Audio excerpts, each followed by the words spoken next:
Ang pinaka-latest na investigasyon namin, yung cadaver body ni, ni Lance Garcia, pati yung kay Ma'am Bianca Ponteon, initially, ang initial findings ni Dr. Tierra ng NBI Medical Legal Office, ang cause ng death nila, initial findings is massive heart attack. Opo. Nakausap din po namin ang NBI, sir, hinggil dito, at yun nga din pong sinabi kay Garcia at Fontejon ay massive heart attack ang naging sanhi ng kanilang pagkamatay. Pero meron pa po bang update na meron ho ba kayong natuklasan recently, sir? Sabihin natin kahit sa venue o doon pa sa mga report na pumasok sa inyong tanggapan? So far, ma'am, wala pa po tayong natatanggap na any development. Ongoing pa po yung investigation natin. Kasi yun pa lang po ang nakakalap na rin informasyon.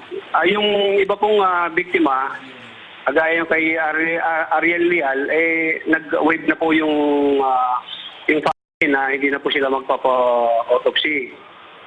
Tapos yung kay Ken Migawa, until now, inaantay pa siya, ma'am, yung pagdating ng relatives niya from Japan para whether gumawa po ng desisyon. Opo. Yung kay Mr. Miller naman, kay Eric Anthony Miller, nakipag-coordinate na po kami sa US Embassy. In fact, na-receive na po nila yung incident report namin. Ko-confirm nila soon is yung kung talagang citizen nila yung si Eric Anthony Miller. Sir, meron ho pa ba kayong nakausap na mga witnesses na magbibigay po ng karagdagang impormasyon? So far, kinukonvince pa po namin yung iba kasi kahapon mayroong hindi nagpatuloy ng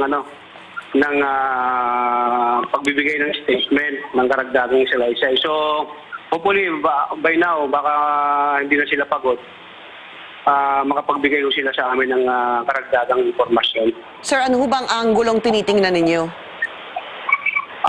Ang anggulong tinitingnan namin dito, unang-una, yung kung allegedly, kung merong yung pagkamatay nila, merong kakibat na drugs o yung pagkamatay nila, pangalawa, yung pagkamatay nila ay heat stroke dahil doon sa sobrang dami ng tao. Tapos yung isa naman, yung kung mayroong poisoning. So po yung pang-anggulong tinitingnan po natin. Ano ho yung anggulong poisoning? Pakipaliwanag pa po sa amin, sir. Kasi hindi pa po natin nakikita yung In fact, yung result po ng si Dr. Tierra, kumuha po ng specimen sample sa internal organs nung tao, biktima, para nung po sa mga inotopsy, para ma-determine kung talagang anong nag-triggered kung bakit naging massive heart attack yung pagkamatay nila. Pero yung po mga pamilya ng mga biktima, nakausap niyo na po lahat? Hindi lahat, ma'am, na nakausap namin. In fact, kagaya yung sinasabi ko kanina, si Miller, Ken Migawa, until now, nandun pa rin. Yung kay Miller, nandun pa rin.